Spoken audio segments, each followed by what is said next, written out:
Please listen carefully.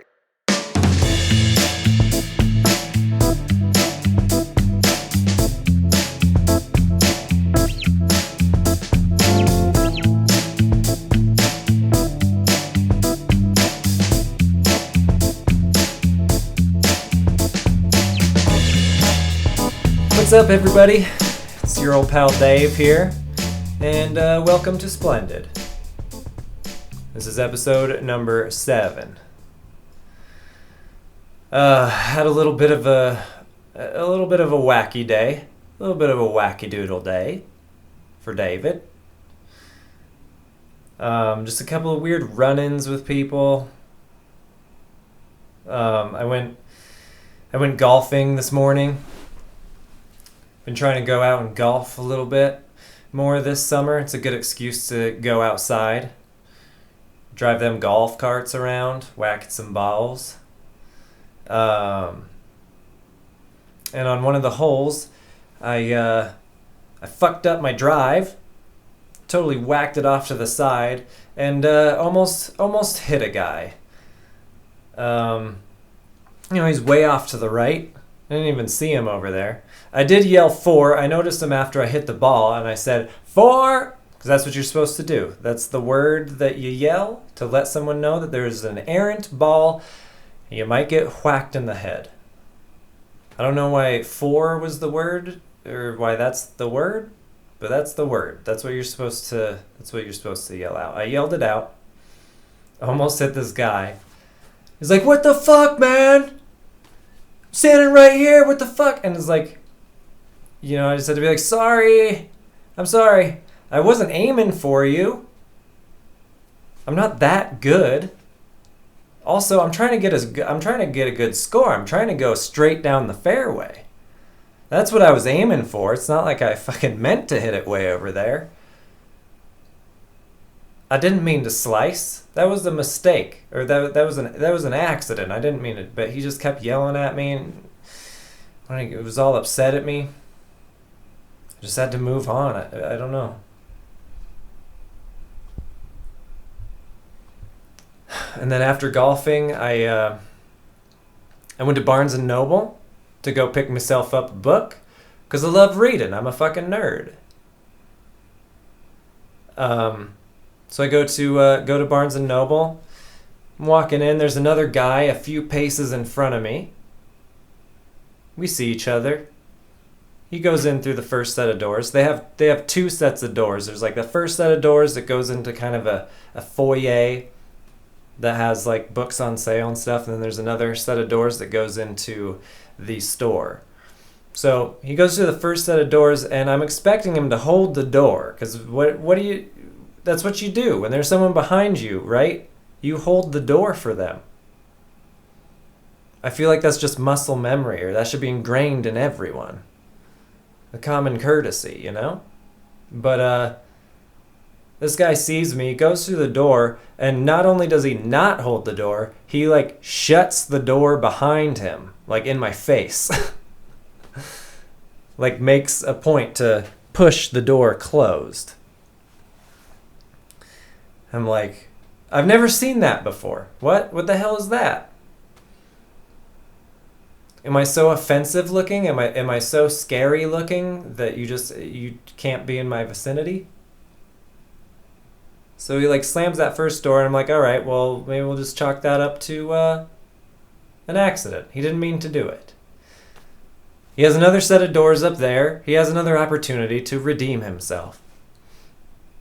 So I go through the first set, and I'm walking up to the second, and he does the same thing on the second one. Just fucking, and he looks behind him too.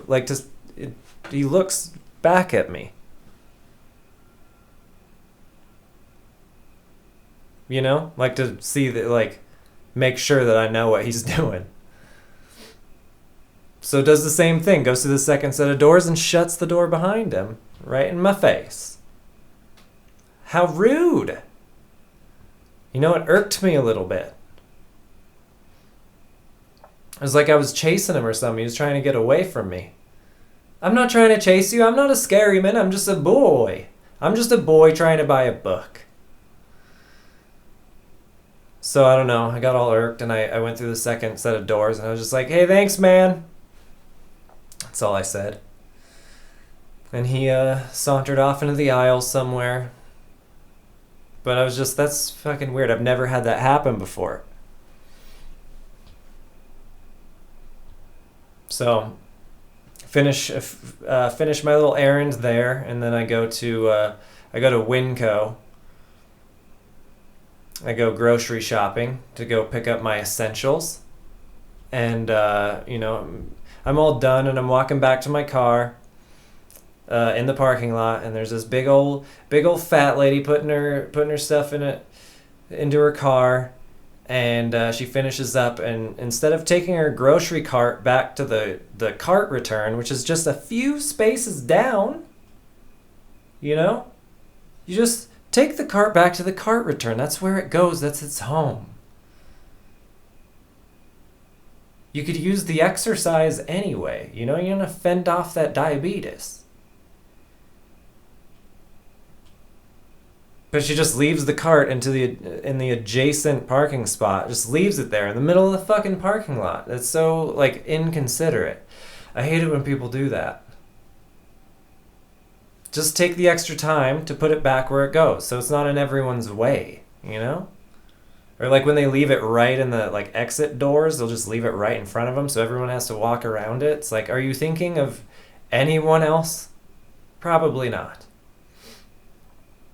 So anyway, I see this happen. I'm walking up.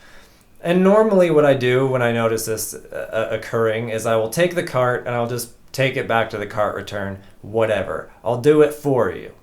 I kind of make sure that they see me doing it too, so that maybe something clicks in their head and they'll be like, oh, I kind of feel like an ass now.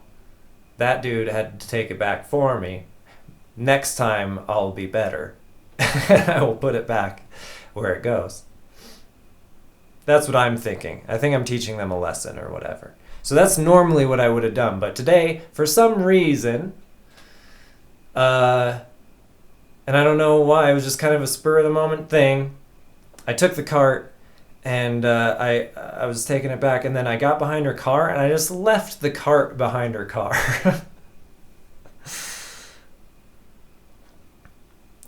Kind of an asshole move, I know, but karma, right? Sometimes you have to be the bearer of the bad karma. I feel like that's a thing. Sometimes you have to carry out the karma, and that's what I was doing. So I just put the cart behind her car, and I got all ready for an altercation, right? Because I figured she saw me do it, and she'd get out and be like, what the fuck are you doing? And I'd have to be like, you fucking left a cart in the middle of the parking lot. That's extremely rude. So why don't you go put it back where it belongs? But I guess she didn't notice. She didn't notice that I did that. So I just go back to my car. I get in the car and I'm watching her. And she starts backing up and she hits the cart. Slow speeds, no damage done, whatever. She runs into the cart. And she stops and she's obviously perplexed. She's run into something. She's looking around. And, what if you just ran over like a child or a puppy? But she doesn't get out. She just pulls forward a little bit, checks her mirrors, and I guess is go for launch again, because she just backs up again and runs into the cart again. It's like tips over on the ground, and it's kind of dragging along the pavement. And so now she knows something's up, and she gets out, sees the cart there, and just drags it on its side, drags it out of the way just enough so that she can pull out and drive away. Just in the middle of the fucking parking lot. I got a little bit of a kick out of it, I guess, but man, she was obviously in a big time crunch. Couldn't take care of that cart. So anyway, I had to get out and go get it out, because at this point it was just like right in the middle of the parking lot where everyone's trying to drive through and stuff. So anyway, inconsiderate, right? Just inconsiderate people. Don't give a shit about anyone but themselves.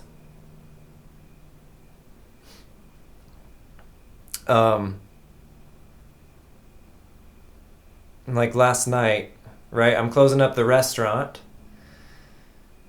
And, we're closed. But sure enough, I had to stay there 45 minutes after close because people, more often than not, stay after close and just chill there and keep us there, keep the employees there, because they don't care. They don't care that we've worked a whole shift and we're tired, our feet is hurting, we want to go put them up and relax. But they don't care. They ain't thinking about us. Every single time I close, there's at least 10 people still in the restaurant. If you're looking up a place to eat and you see that they're closing, like if it's within like a half an hour, don't go. Just don't go. Pick somewhere else. Pick another place to go. Like the people that come in like 10 minutes before we close and they're like, "Are you guys closed yet?" And we're like, "No, we close in 10 minutes." And they're like, "Oh, good, we're just in time." And it's like, "No, you're fucking not. You are late. You are very late, actually. You're about an hour too late." So this couple's there last night. It's usually the couples that stay there the longest, or people on dates, because they're in their own little world. The dude's trying to seal the deal or whatever, and he doesn't care. He's just trying to get laid tonight. So there's a couple there. I'm doing my closing stuff, and the dude, like he calls attention to it.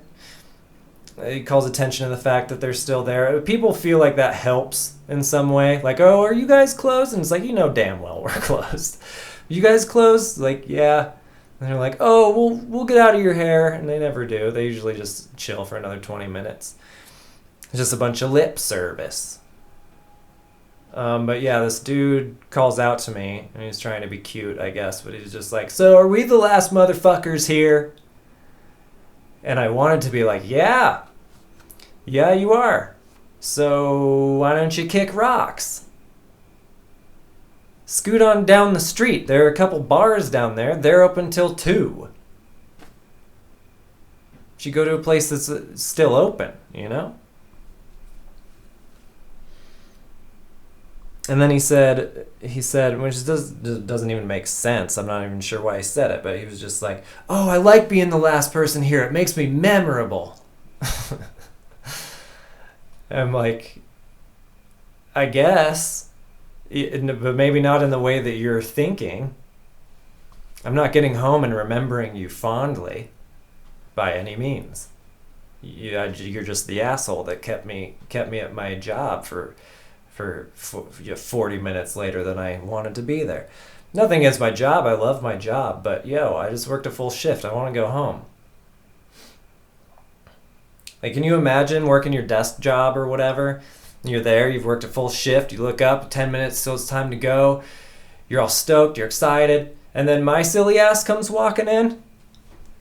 I'm just like, "Sorry, buddy. I'm just going to hang out here, and you're going to have to wait for me. I know you want to go home. I know you're tired. But I'm just going to chill, and you're going to have to be nice to me." Just think about that next time you go to a restaurant near closing time. You're keeping people there longer than they want to be there. And it's a good way to get some spit in your food. I always think about that. I'll listen to tables talking, their conversations or whatever, when they're still there past close, and they're talking shit on someone. They're talking shit on a family member or a friend, gossiping. And immediately I'm just like, you know what? I'm on your friend's side. Because there's no way I'm taking your side. You're obviously a bad person because you're still here. And you know what? I bet your friend is at home and not here, keeping me here.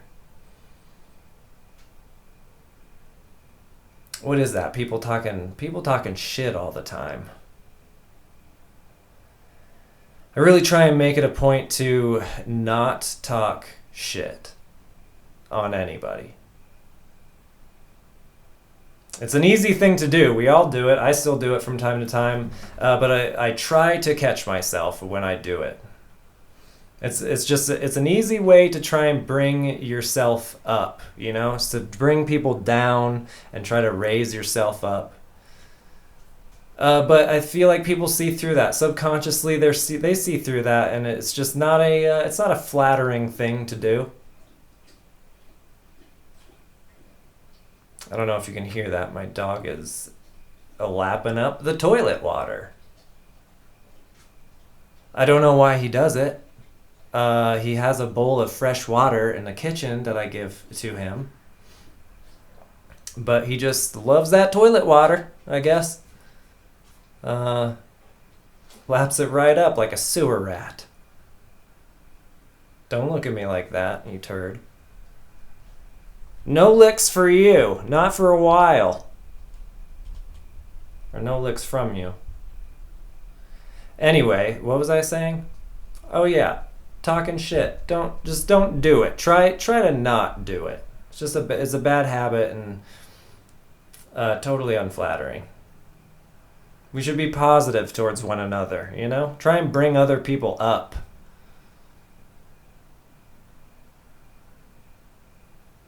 I was watching an anime the other day. Yeah, I watch anime. What of it? I fucking love that shit. I was kind of watching it in passing, and a couple of the characters were having a conversation.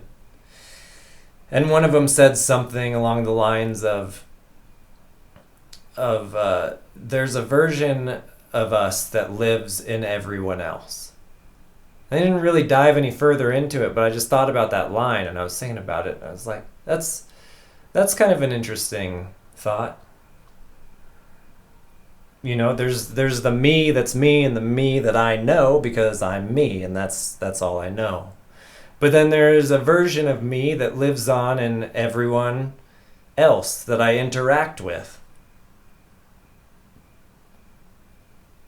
There's a version of me in all of my friends. There's a version of me that lives in my family members and lives in my coworkers, and there's a version of me that lives in the in the guy that I almost hit with a golf ball. You know, I'm the guy that almost hit him with a golf ball. There's a version of me that lives on in that guy.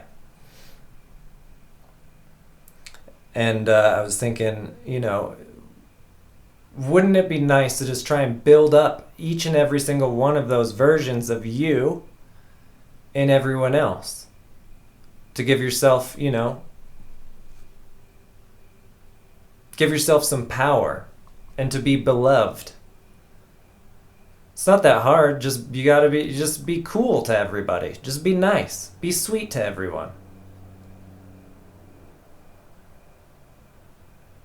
You know, it feels good to be the person that comes into a room and everybody lights up because you know, they adore you.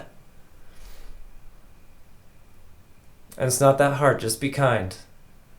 And another big thing, there's a lot of value in listening. Just being a listener. And being, like, actually genuinely giving a shit about other people. You know, there's, like, those people that are like, I don't give a fuck what anybody else thinks. And it's like, well, you fucking should, right? You should. If you improve everyone else's lives around you, it improves your life as well. It's a positivity vortex, if you will.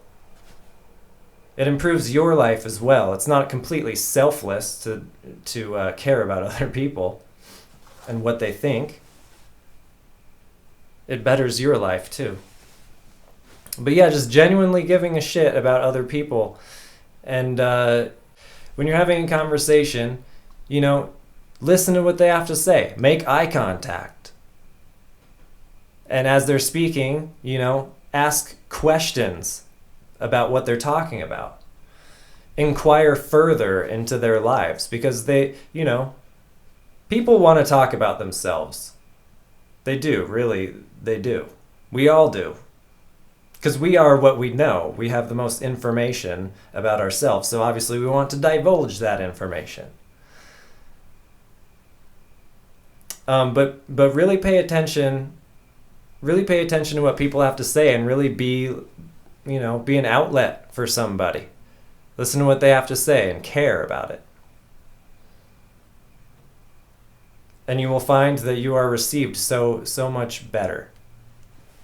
And your life will improve as well. Because a lot of conversation is like one person talking about themselves, and then you're thinking about a retort or a response, and you're thinking about how you're going to respond with your own stuff, and then they respond with their stuff, and you're just kind of going back and forth. Right? So, and a little bit of posturing and stuff like that.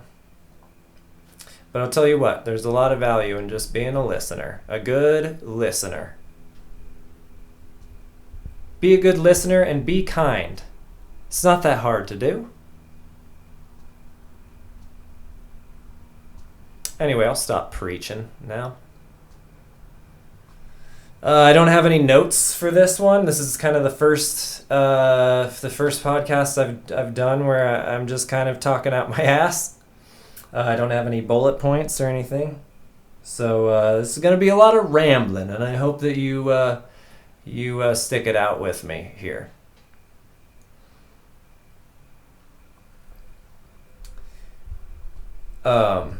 Speaking of that couple, though, that was there. I thought it was a couple years ago. There was this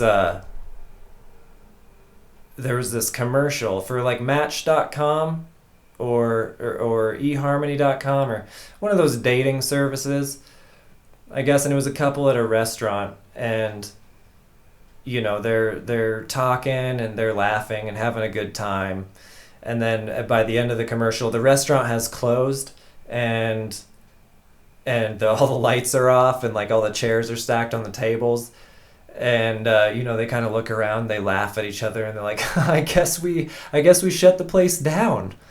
We should probably get out of here. And it's like, you probably should. You probably fucking should. They're turning the lights off on you. You should probably leave. And I just remember thinking, like, you're not selling me Match.com, because there's just a couple of buttholes in a restaurant. There's just a couple of buttholes. So they were supposed to be showing that they had shared, like they had such a connection, and they were, digging each other's company so much that they stayed way past close. But it's like, I didn't see it. I didn't see it as being cute or endearing. It was just a couple of buttholes eating dinner. I haven't done anything. I haven't been on any online dating sites. I haven't done Match.com, or I haven't fucked with Tinder or any of those apps. I know it's kind of the normal thing to do now. There's nothing wrong with it. I guess I just feel like, I don't know, I just feel weird smacking my face up there and just, it just screams desperate to me. Like, I can't find any girls out here in the real world, so here I am, ladies. I hope that you like my face.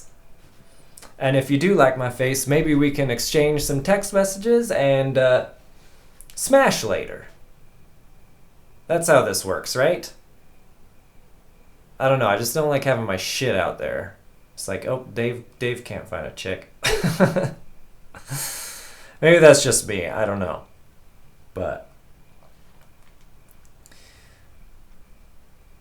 it'd be funny if you were like trying to set up a date. You're trying to set up a date with someone, and you're just like, hey, so you want to meet up? I was thinking about some McDonald's. You down?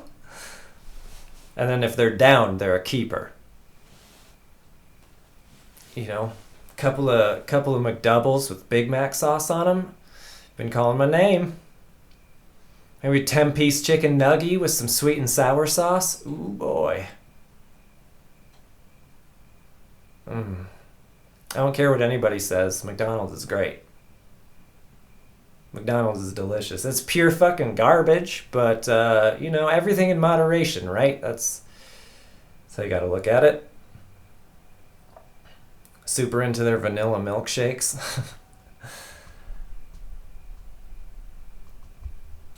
Vanilla milkshakes. It's all about those vanilla milkshakes. Call me boring or whatever, but they are far superior to chocolate milkshakes.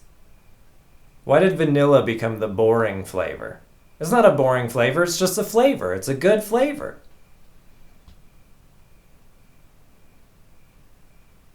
Anyway, Andrew Yang. Have you all heard of Andrew Yang yet? I just kind of learned about this fella. He's a dude that's running for prez. And I just kind of happened to notice him on one of the last debates.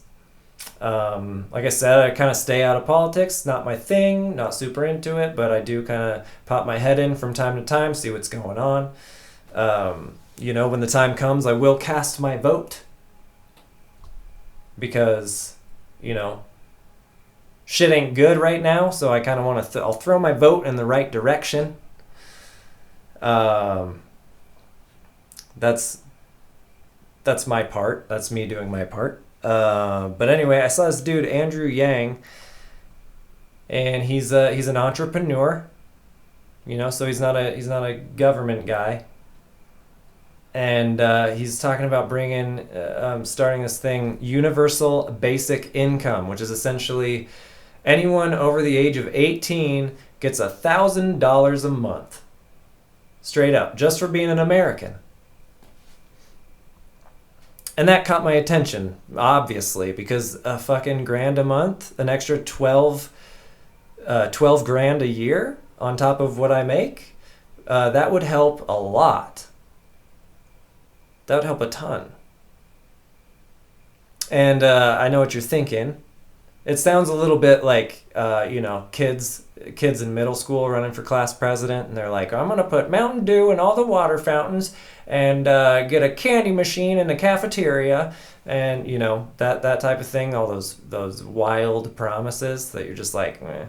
It kind of sounded a little bit like that, too good to be true, $1,000 a month for doing nothing.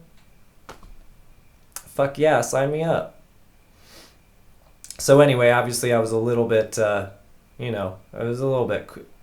questioning how legitimate of an idea that was. So I did some research on it, and I watched a couple of interviews with him, and it seems totally feasible, actually. It's not that crazy. It would totally work. I won't go too far into it on this. If you are interested in him at all, I'll post he was on Joe Rogan's podcast, so I'll post a link to that down in the description. You can check it out if you want to. But I don't know. If you actually take a second and think about how that extra $1,000 a month would help you out, it'd help out a ton with rent and extra bills and such, paying off debts. It would up the morale, I feel like, of the entire country. Just getting that, as he refers to it as, we have this like economic boot on our neck, I feel like a lot of us are living paycheck to paycheck. We're all just kind of scraping by a little bit, That extra grand a month would really, I don't know, I think it would just make everybody it would make everybody happier, and that's what we're going for, right? So it's kind of like a reversal of, we've got this trickle-down economy right now where there's just a few rich people and a few super fucking rich corporations making all this money, and then it's supposed to trickle down to us. Well, it ain't super working out that well. So he kind of wants to reverse it, give everybody down at the bottom more money, and then, we'll be spending that shit. That's going to go back into the economy. So it's more of a trickle up economy. Like the idea of that. Anyway, we'll see how it goes. He's kind of a long shot, but he's getting more support from both sides too. And so I think that's pretty cool. You should check him out if you are so inclined.